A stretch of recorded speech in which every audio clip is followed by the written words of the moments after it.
Mm-hmm.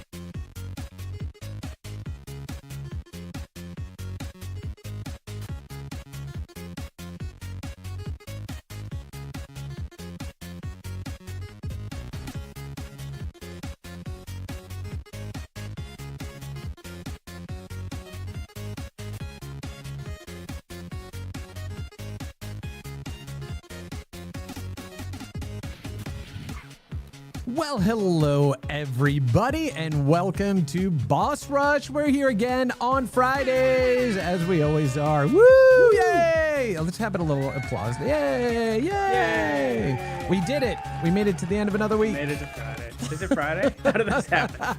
It kind of is. Yeah. It's all day, apparently, it's Friday. Hey everybody, my name is Chris Melisinos. I'm the principal evangelist for video games here at the AWS, and with me, as always, Dean Takashi and lead yes, Dean Takashi. We gotta bump your audio up there, buddy. Yeah, So you gotta eat that sorry. microphone. yeah, you How's it gotta going there? eat that Right, microphone. like- Exactly All right. right. Here, I'm So putting your I'm gain the- control on. There we go. Oh yeah. Okay. How's that? Anyway, I'm the editorial director at GamesBeat and organizer of the GamesBeat Summit events, and there's one of those happening on Monday and Tuesday. Woo! Yeah. Yes. And now see your both you mic guys. sounds nice, Ah. Mr. Delora. Hi, I'm Mr. Delora. I am a longtime game industry tech guy who works mostly on ed tech related stuff these days. Nice to see you guys. It's great to see you too. Great to see you. It's great to see the both of you. Unfortunately, Susan will not be with us today because fortunately, she's off just enjoying family and starting the weekend. So What? good for her. Good for her. That's exactly Yeah. what I say. Dean, I know that you are you're in the throes of it, so we're so happy that you have some time to spend with us today. I know Mark and I are both going to be at GamesBeat next week, but tell us, how you holding up? Are you ready? Yeah, I'm ready. There's always last minute things that happen. Like, yesterday a speaker had to drop out and we had to find a replacement very quickly. So things like that tend to happen. But we do have 106 speakers, I think. Wow. Like one of the last one to join us is John Snoddy, who's the CEO of Operative Games. And he's got a new kind of AI sort of related game coming, but he, has been thinking about it for a long time because he was former head of R&D at Disney Research. So interesting sort of new player in the game market. Cool things, cool speakers, and I think it should be a fun time. And yeah, I'm pleasantly surprised that we managed to pull this off while also spinning out the company, because that also took a lot of time as well. Yeah, I'll bet. So, Yeah, it's Dean, you may want to, give it a rest, man. No, there is no rest. And then you just announced another event that's happening in the summer, right? Isn't that right? Mhm. Yeah, we have one on June 5th at the summer, during the week of the Summer Game Fest, just the day before the broadcast. And that's a 3-panel session that goes from like 4 p.m. to 7 p.m. in Los Angeles, and topics that are sort of more relevant to game developers, very focused on game devs. One of our speakers for that is Hank Rogers, the Tetris man, who has been on a interesting tour talking about his book on Tetris and his whole life. He wrote this book because when he saw the Tetris movie and read the script, he goes, "Wow, they took a lot of liberties with the story." So he decided, I better go correct the record and just write my own autobiographical book. And so it's his life before Tetris, during Tetris, and after, with all of the Blue Planet work he's done. Yeah, well, why don't we go ahead and make that our first news story, since you have it up here on the site, the Hank Rogers real story behind Tetris, the perfect game. Yeah, and I imagine, you had him out there. There you guys are. You had him out at Games Beat Next, I think 2 years ago, where Chris Kohler had interviewed him. And Maya, who runs the Tetris company now, was also on the panel there. And and I love, in some of the conversations is, well, they took some certain liberties with, with my dad and everything. And Hank was like, yes, they did. So it's good that he's going back and telling some of the actual story, right? Yeah, exactly. So yeah, no, it's very cool. I'm really looking forward to reading the book. And both he, Alexi, and Maya are just all such lovely, lovely people. And Hank is just, it's just so easy to get wrapped He's like into one of the stories. legendary, personalities of the industry too. Right. He's always fun to talk to, and brings back some fun stories the way, say, people like Reggie or Peter Moore do, right? And so they were around at the beginning of the industry, really. And so it's fun they're still here. Yeah. Well, and just like us as wonderful storytellers, the three of us too, right? So I'm happy to have them join our ranks. But anyway, yes, that's going to be great. That's going to be great. All right, so we already tackled one of the tabs that I had open. What are some of the other big news stories banging around y'all's heads today? And by the way, if anyone else that's listening has a story that we need to go ahead, or a piece of news that we should be covering, or want to go ahead and bring up, please go ahead and put it in the chat. And also, if you could repost that we're live, that would be great. And yeah, all right. What's up next? Excuse me. Sorry. had to do a cough there. I mean, the in my small world, the really fun thing I did this week was go to Nintendo's San Francisco store just before it opened.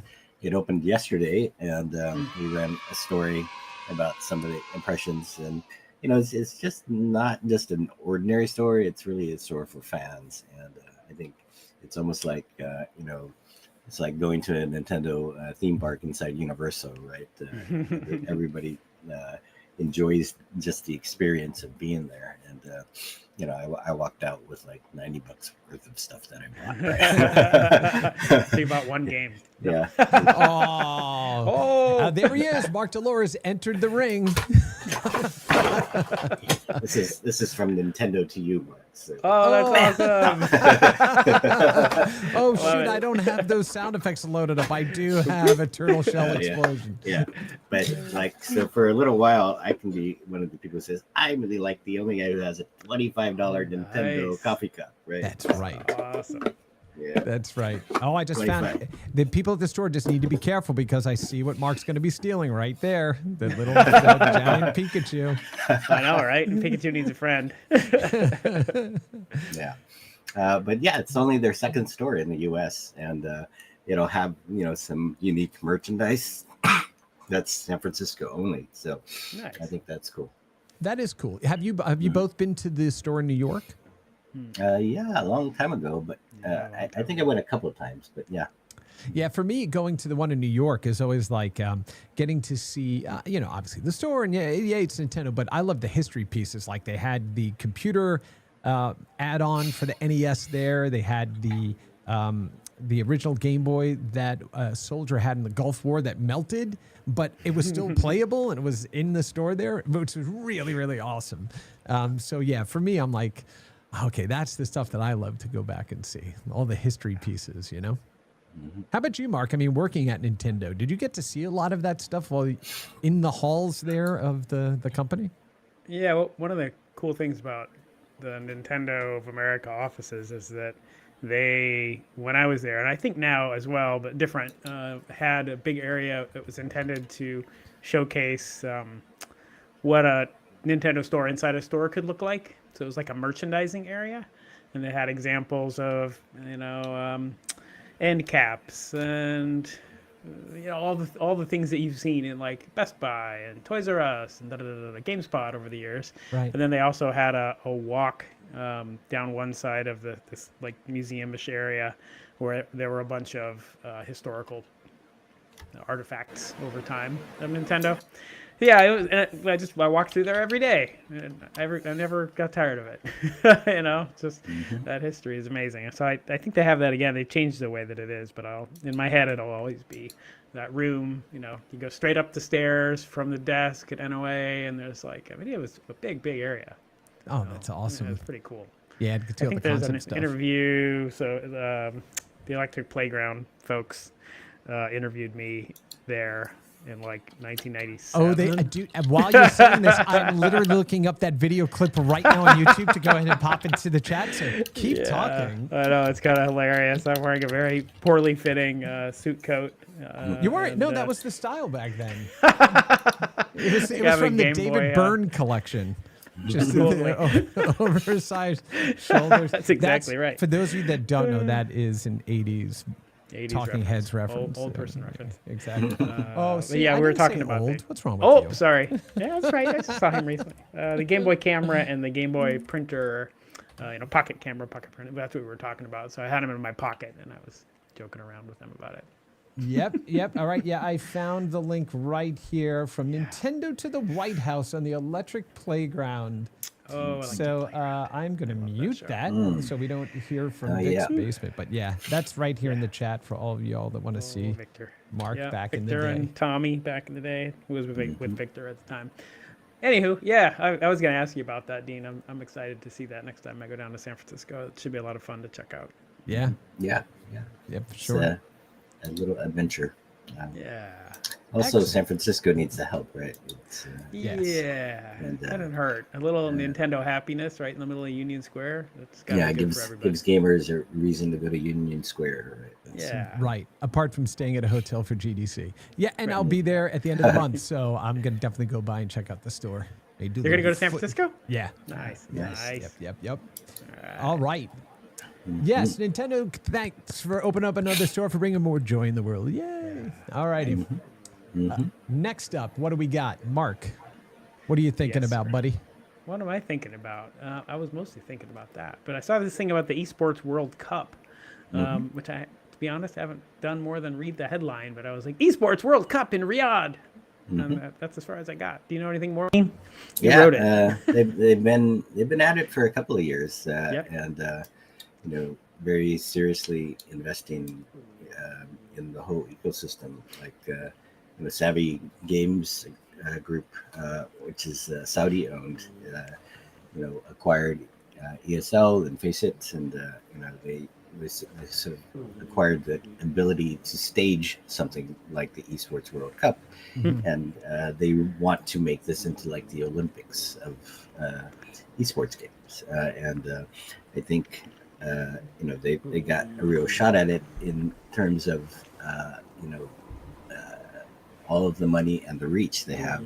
The challenge is still for them getting people to come to Riyadh, right? And so there's this like a completely different world and different culture, but they are very enthusiastic about esports in that part of the world still. And so while I think esports is going through its own growing pains, and I think all of the excitement that used to be around it has moved on to other things. Like it moved on to metaverse, it moved on to blockchain, and now it's moved on to AI, right?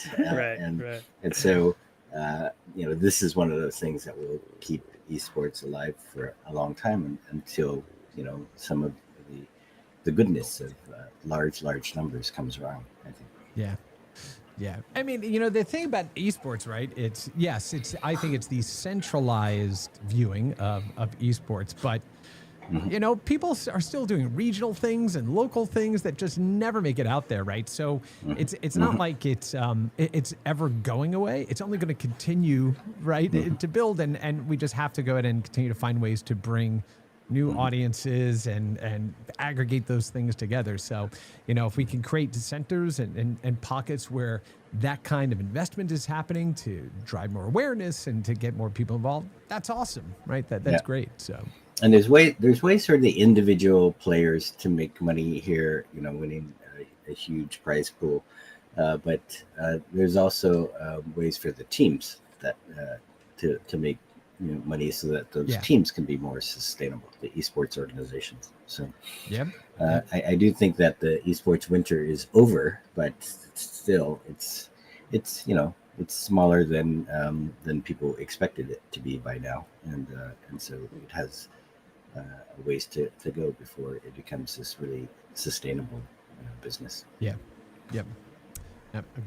Agreed. No lies detected. All righty. Phew. Pass. He did it. There's Take-Two's earnings. I don't know if you want to mention that let's too. go ahead and let's talk a bit about that. Mm-hmm. Well, the week before, I guess they basically let the cat out of the bag and said that they were delaying the launch of Grand Theft Auto 6 from the fall of this year to May 26, 2026. Right. And so I had a chance to talk to Strauss Zelnick, the CEO of Take-Two, for a few minutes, and he he said, like, when we give a date to something, we've been pretty good about hitting that date, right? And so I think it's a signal to players, they knew that maybe things were up in the air, because before Take-Two would always say, it's coming in the fall of 2025, and they kept saying this quarter after quarter, and everybody did expect some kind of delay, because that's what always happens with these giant games. But when they give this precise date, I think it sounds more plausible that they're going to stick to it, and I think that the whole industry can breathe with a sigh of relief, because then there's room for other games this year. Like Battlefield is going to be announcing what they're up to this summer, and so I think that kind of game doesn't have to be in the shadow of GTA 6, right? So. Yeah, I had made a comment to some colleagues that with them with GTA 6 being delayed now, who's going to rush to try to get their game? Like developers that were maybe holding back to not hit that window. Like I maybe even mentioned it last week. It's like, all right, who's going to be using distribution tools and all kinds of stuff to rush to get stuff out to kind of fill that void and grab something, because when it does release, and then you'll be on the back of the Switch 2 already being out there, you'll see the evolution of both Sony and Microsoft's strategies going forward. All right, folks, we got a window here, right? So get to getting. Let's see what you got.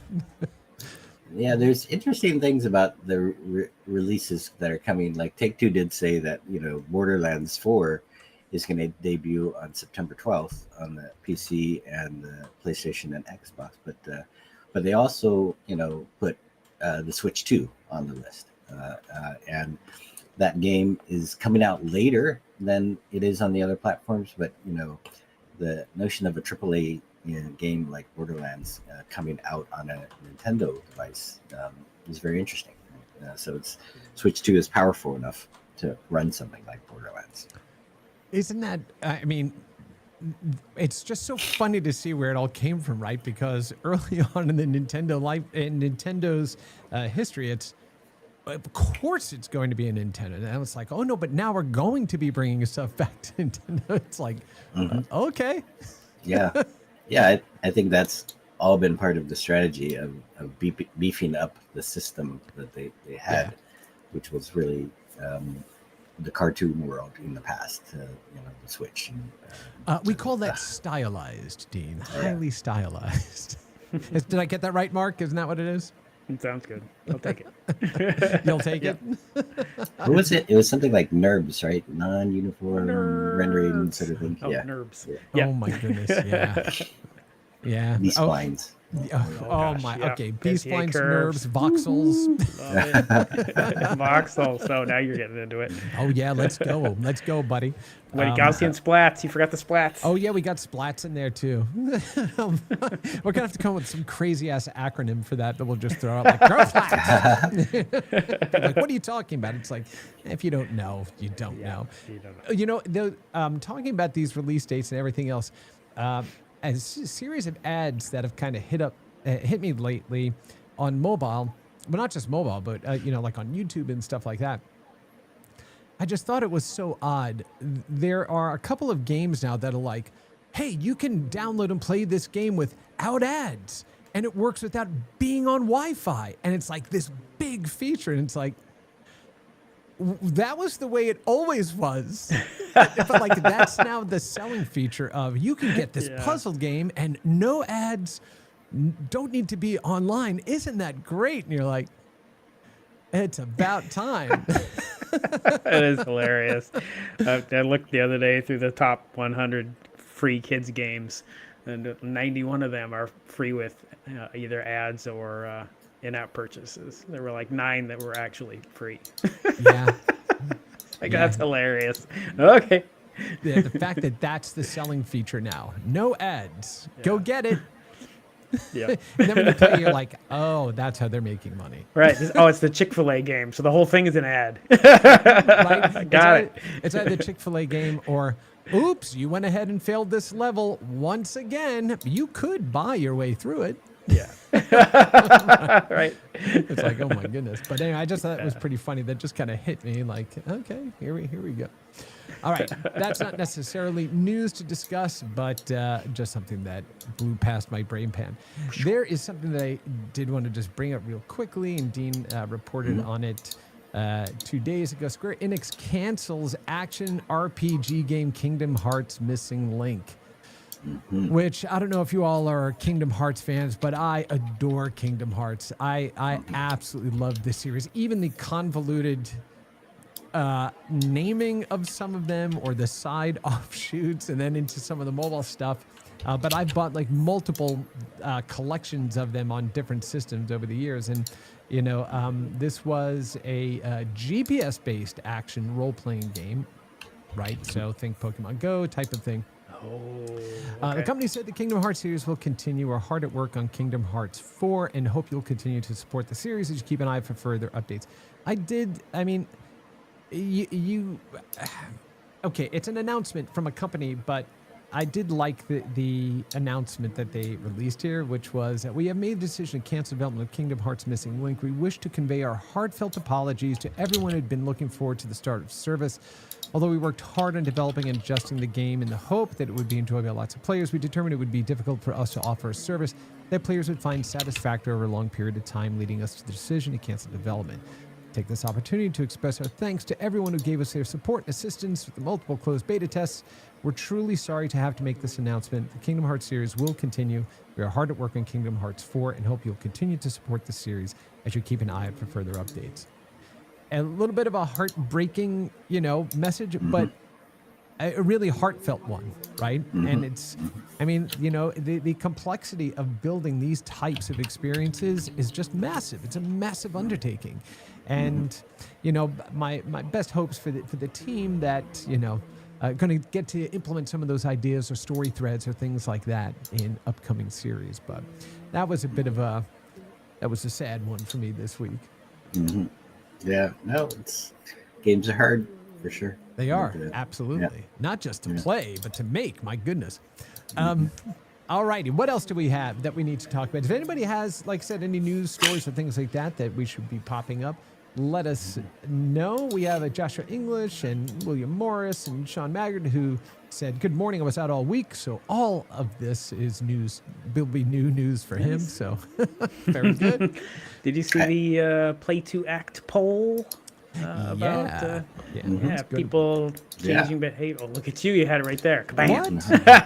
Man, the staff here is just—they're running. They're on all cylinders. That's hilarious. It says the poll found 79% of respondents who had played games with green messages or environmental content reported making at least one positive behavioral change after playing these games. I love that. Yeah, pretty powerful results there. 181,000 players. That's the poll part of the poll, which is kind of huge. We talked about it, that it's through games like Subway Surfers, BeatStar, Pokemon Go, Avakin Life. I don't know that one. Metaverse. More it's like the metaverse. Is it? yeah. Oops. Yeah, That's why I haven't do seen it. love that too. And it said among the players, 47% report reducing their environmental impact through energy use or public transport, while 34% report making greener consumption choices. And what this really leans to, I think it feels like, well, actually, let me get this other stat out of the way. Over 181,000 players from 189 countries, including 70 least developed countries or small island developing states, responded to a series of play to act survey questions placed in 24 popular games. Subway Surfer, Speed Star, all those things, right? Yeah. I remember years ago when I was at Sun Microsystems, I was attending a green conference, right? And you had all the leaders from big establishments. Dean just, the internet ditched out on us there, and let me go ahead and mute his mic for him. That was just static from the internet.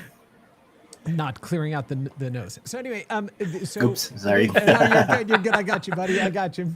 Well, I mean, I didn't get you, but now we all get you. So, that's how you know it's real, y'all. There's no AI. That's right. There's no avatar. There's no newsatars No fine tuning here. on Newsatars. That's what we're going to have to call it. Drive-atars, newsatars, avatars. At this green conference, they had like the head of sustainable, systems for Walmart, and they're talking about how an employee realized that when they go into the break room, the machines are still lit up. Why are they always lit up? Can't we make those motion sensitive? And it talked about all this stuff happening, right? And then they talked about these huge, big movements. And I said, here's the problem that you all have.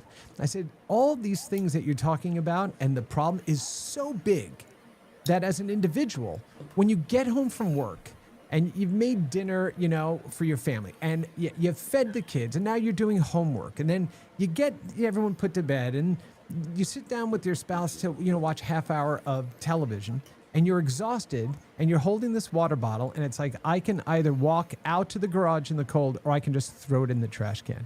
What's one bottle going to do? I said, the problem is that you have not been able to make it actionable, frictionless enough at a consumer level for them to care. That is one of the biggest problems.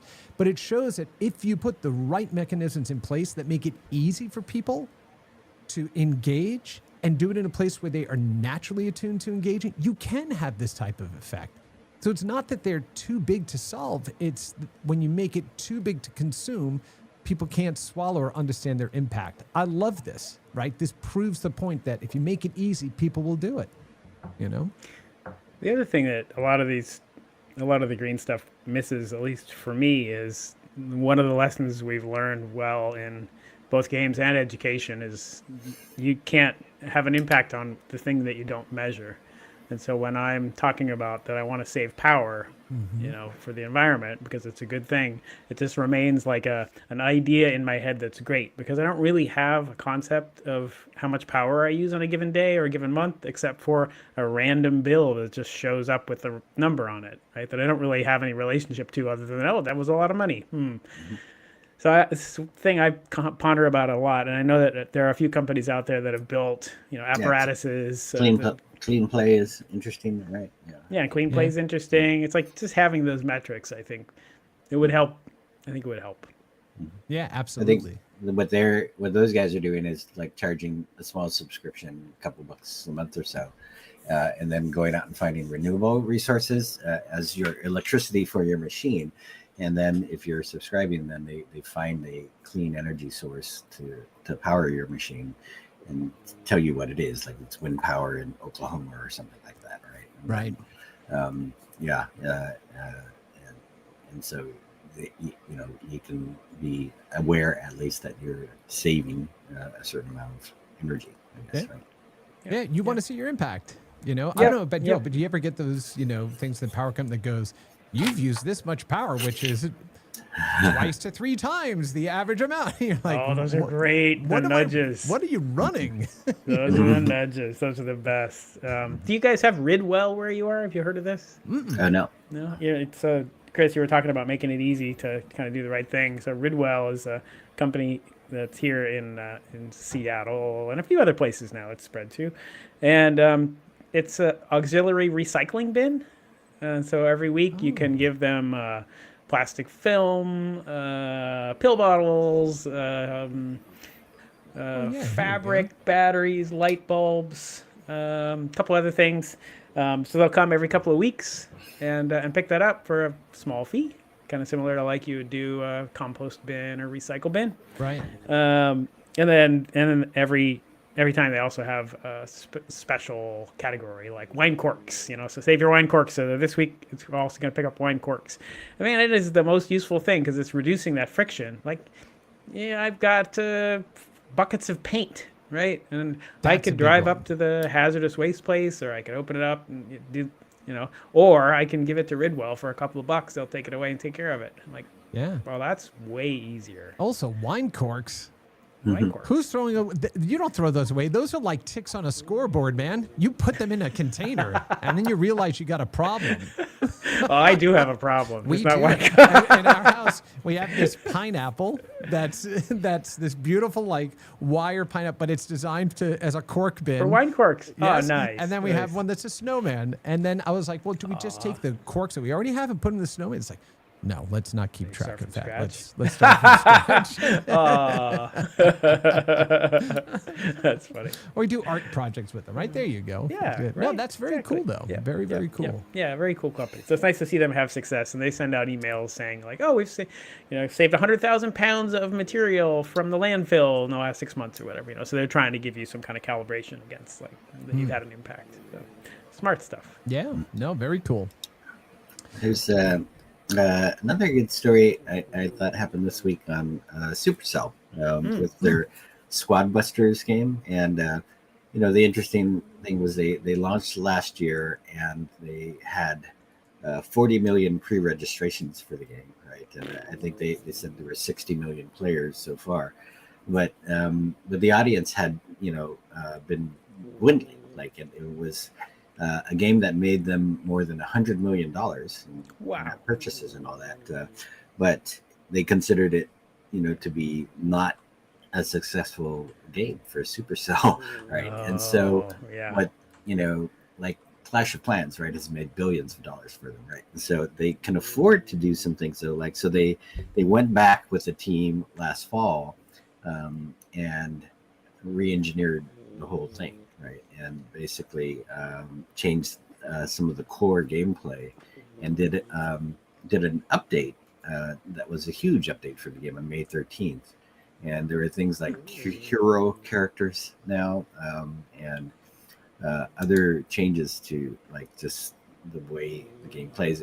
It's sort of they said that a lot of the players came in because they were aware that Supercell was doing this new game, but they were disappointed by what they expected and actually got, and so they're trying to deliver more of what they actually got now, and so this was a case of them going back and redoing the whole game really, and making it better and offering it as a free update. Right? That's great. Huh. Yeah, it's very like I can't think of other companies that have done things like this, right? So is the game using a bunch of characters from a variety of their games in this? Is that right? Okay. Yeah. It's your squad is a bunch of characters across like all of their games, right? And so Clash Royale and Clash of Clans, etc. Brawl Stars. Okay, so I want to surface something here, and hopefully Mark is smiling at this, because let me tell you just how we think about the future here on Boss Rush. Mark and I, along with Andre Verneau and several other folks, we were speakers at like the second or third PAX. Right, Penny Arcade Expo, when it was called the Penny Arcade Expo, before it was PAX.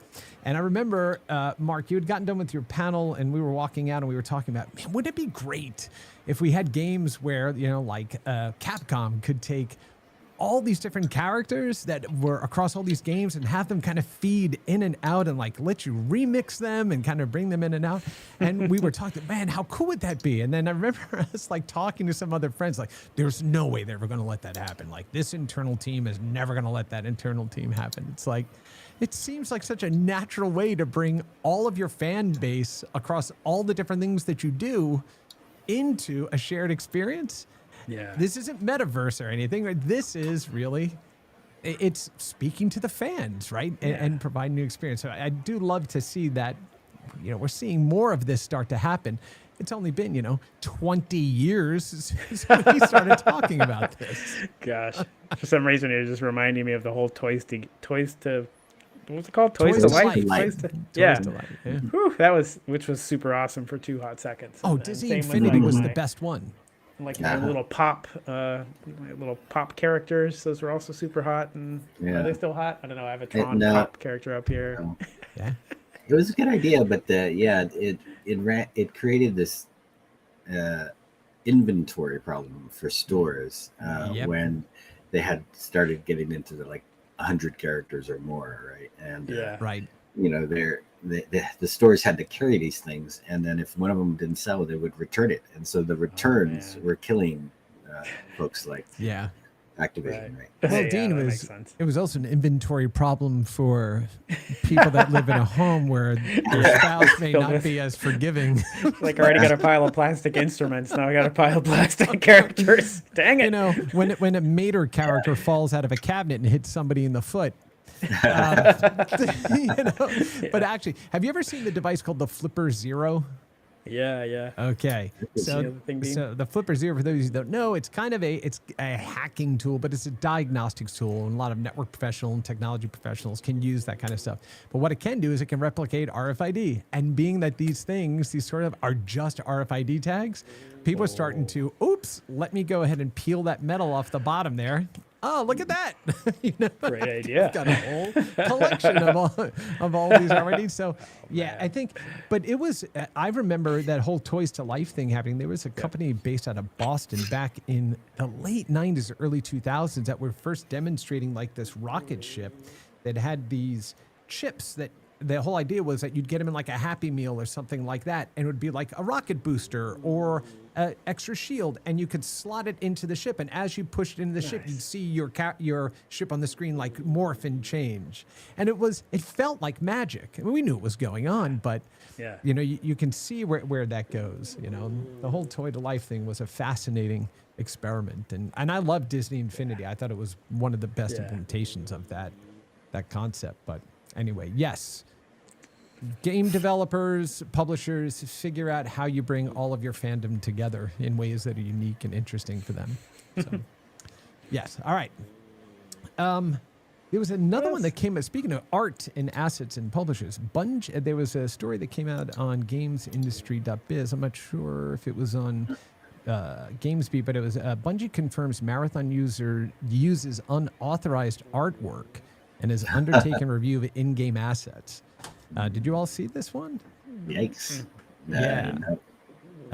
So here it was from their page, GameIndustry.biz. Bungie confirmed its recent alpha for Marathon used unauthorized decals and designs after developers accused of lifting assets from posters designed in 2017. I saw the poster creator post up yesterday saying this stuff looks really familiar. Yeah. Right. So this, you can't, when you have distributed teams of people doing things, sometimes it's impossible to catch all of it. And they're doing the right thing, going back. Yes, we're going to make sure that everybody's compensated. We're making sure that. Yeah. So this isn't a controversial thing, right?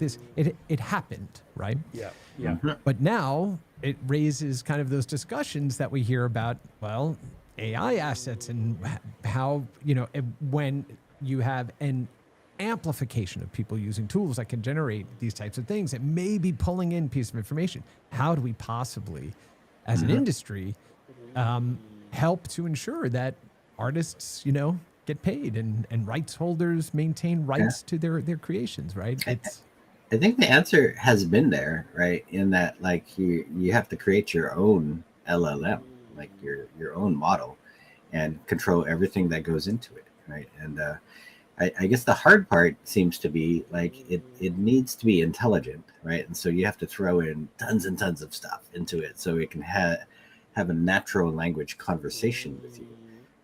But you have to also make sure that you're not throwing in stuff that is owned by somebody else, right? And other companies like EA, for example, they have their own LLM created with only EA content, right? But that thing, if you start having a natural language conversation with it, like, and that if that were the only stuff in there, then it would not be intelligent, right? It would just tell you like, oh yes, EA Sports FC came out in this year, or the name changed in this year, right? And so, it's that there's like some kind of inherent risk in making it open enough to be able to be intelligent when it has a conversation with you, but closed enough so that you're not infringing other people. Yeah, it's interesting. I guess that's why this problem is still here, right? Yeah. I was looking. I've always thought that the what scenario.gg, or maybe they're scenario.com now, I forget, did was clever, which was they started with one of the generalized LLMs, and what they sort of focus on is fine tuning it with your game's art style. So you feed it a handful of things of an art style of one of your artists, and then you can generate more things in that art style. And that's interesting, but I don't think it does still have the legal troubles, right? Because you trained off of some copyrighted stuff. But I was reading recently about this mixture of experts model called OLMOE, OLMOE, which is created by the Allen Institute here in Seattle. And what's interesting about mixture of experts is the idea that you can have parts of the LLM that specialize in particular things. So I think the OLMO in particular does automatic specialization. So it's not directed by anything. So like this doesn't quite solve the problem. But the idea that you could have sort of a collection of components of the model or submodels that specialize in particular things and abstract away the rest is interesting, because maybe you can find a way to have part of the model specialize in the English language understanding, and then part of it that specializes more in the particular art style you're looking for. So I don't think we're there yet, but it's like maybe a glimpse of the future to have it set up this way. Yeah, I'm just waiting, when all of a sudden those models bring in, a Sonic the Hedgehog. Sonic. I don't know if you know the Sonic meme. What's that? So this is a meme, an early 2010 meme of Sonic the Hedgehog, and it's awesome. If you just be careful, right, how you go and look up these memes, because memes take on their own lives. But this is actually a still frame from the Sonic the Hedgehog movie in 2020, where they reference the Sonic the Hedgehog meme in the movie. So yeah, if you're going to feed your model with your characters, make sure the people aren't accidentally slipping in a Sonic instead of a Sonic, Yeah. Sonic goes really fast. That is part of the meme there, but check it out. It's hysterical. I gotta look at that. The meme is so prevalent that when one of my kids was in college, her and her roommates, they had it was a rainy day, so they were painting canvases, and one of them painted the Sonic character, and it's like hanging on the wall in their house for the rest of the year. So fantastic. That's awesome. Oh, love it. Love it. Well, one more news story to throw out is Jogo is a maker of UEFN maps, and they acquired something called RHQ Creative, which is another maker of Fortnite maps. And Jogo is owned by Typical Gamer, and he is a YouTuber that got famous showing people how to play Fortnite. And he has 30 million followers. And RHQ Creative is something that a guy named Quinn Gannon started, who was more focused on training people how to play Fortnite in a esports professional kind of way. And so he has like 500,000 followers, and so they're combining efforts now. But it's very interesting to me that this creator got famous, got rich, and then started making his own games, really. And so he's got a full-blown game studio working for him, making Fortnite maps. And those Fortnite maps have had something like 400 million plays because he's got a great platform for showing them off, right? And yeah, it's an amazing sort of story of like how much progress someone can make, starting out with basically esports skill, right? So yeah, I love it. I love it. You love hearing those stories. That's awesome. Yeah. Quite. So typical gamer. That's right. Might be buying EA one of these days or something, See, there you go. Exactly. Well, I mean, when speaking about, building for this and building new tech, I had a chance to go ahead and spend some time with one of the founders of a company called RP1. Dean, you had done a story about them a while ago. So I had the chance to bring my MetaQuest 3 into the office here in the studio and meet them inside of this this infrastructure that they built, and it's extraordinary. It uses kind of a web methodology in that all of the places, the environments, the things that are stitched together are assembled like building out a web page and then basically piping that information in. Not a web page, but a destination that would be behind, let's say, a URL. And they're able to scale this really, really fast. And they have, I don't want to give away too much of it, right? Because they're going to be opening this up to a global demo going on. But it was so impressive what they built. And they call it the spatial internet. And they talk about why the browser is going to be really important and how they can reach everybody, through this. They have avatars running around that have like 6 degree of freedom and full positional audio. It's crazy what they built. And I was just really, really impressed. Sean Mann, who again is one of the founders, he and I spent some time together in walking me through their evolution of the platform. And he was very kind because he said, do you remember when we were all locked down and we were on Clubhouse? Everyone was on Clubhouse. And he's like, we were first thinking about it there, and you were in regular in one of the rooms and talking about how, oh yes, it's the browser, like that's the way to go and do it. He goes, and that helped us kind of solidify how we were going to go ahead and build going forward. And so you never know who's listening, right? If you're being asked, share your opinions and stuff like that. But it was just really cool to see this technology take off in the way they've done it. Very, very impressive. Still early, of course, but awesome. Awesome. So make sure you go ahead and you check out RP1. I think they post all the time on LinkedIn, and they are going to be going to an open environment that anybody's going to be able to jump in and start playing around with it. It's crazy. It's just Is it intended to be used as a place where you buy property and build things, or what's the use case? It can be yes and not that, right? Like you could create an environment that is like a virtual theme park that could then be accessed by anybody within the RP1 that is connected in the RP1 framework.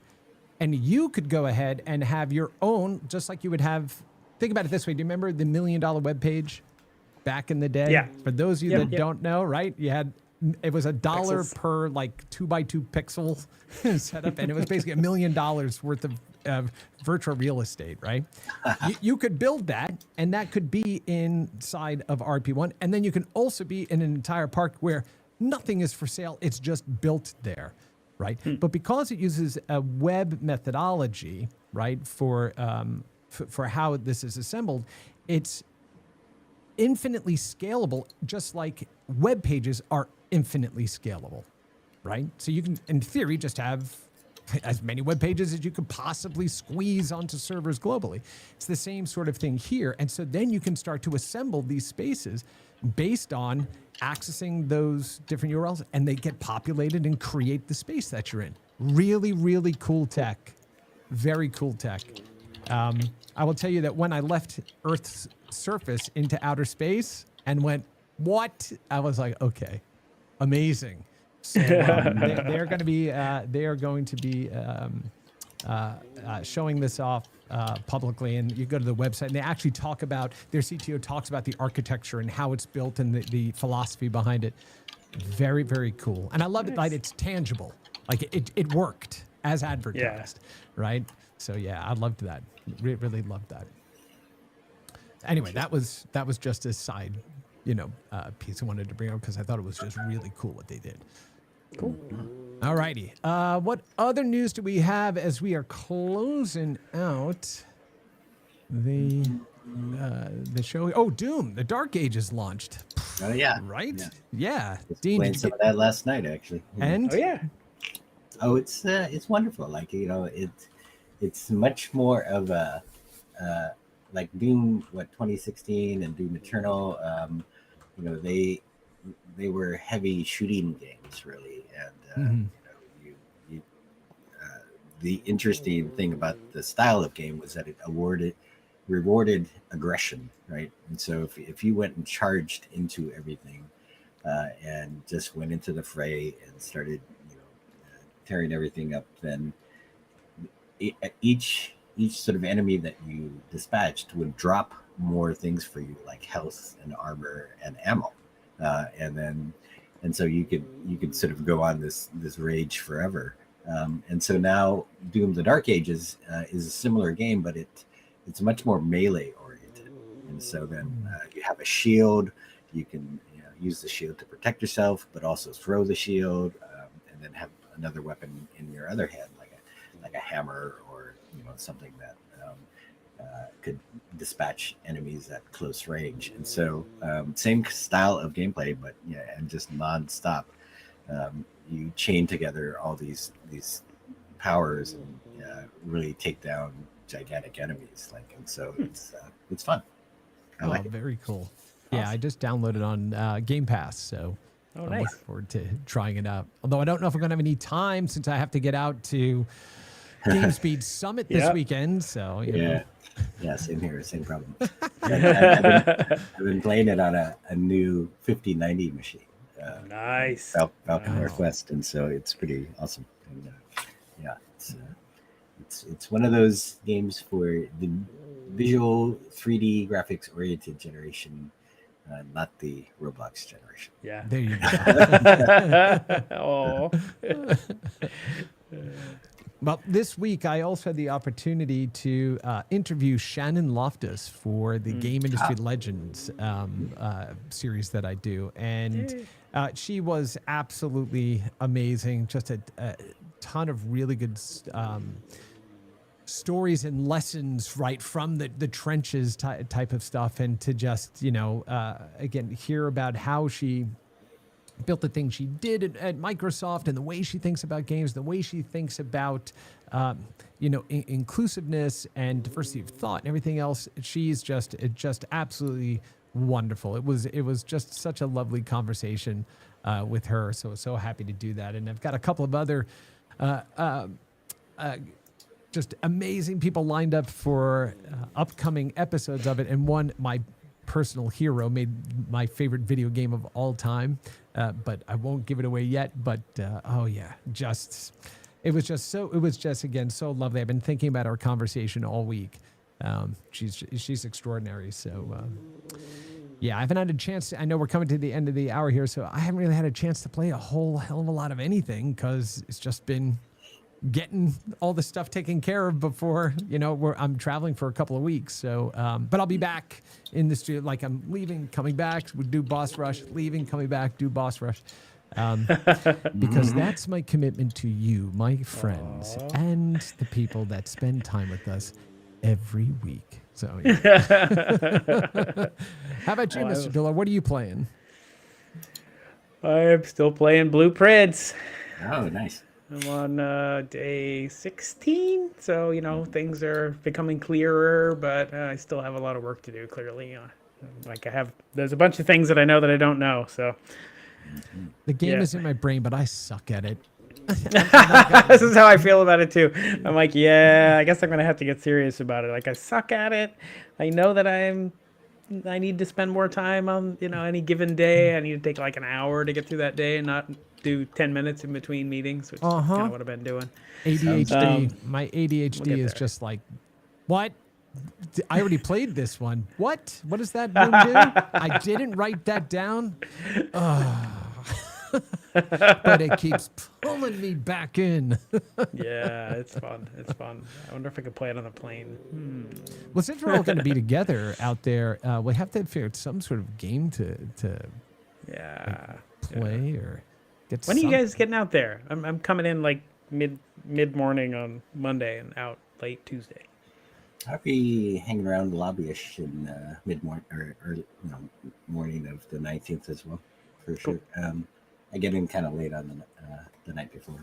Yep, I'm in the day before, and I'm leaving the day after, the morning after the Nice. conference shuts down, so that way we can. A lot of things start program. The talks start at 1:30. You can pick up your badge as early as 11:30, and I think that morning time frame is considered more actual networking time. So hopefully people will show up early to do that. Yeah. Oh, and Dean, as before, I have zero problem grabbing one of those mics and running around that lobby and say, everybody, get your asses into the sessions because your colleagues, we have how many, 120 speakers or something?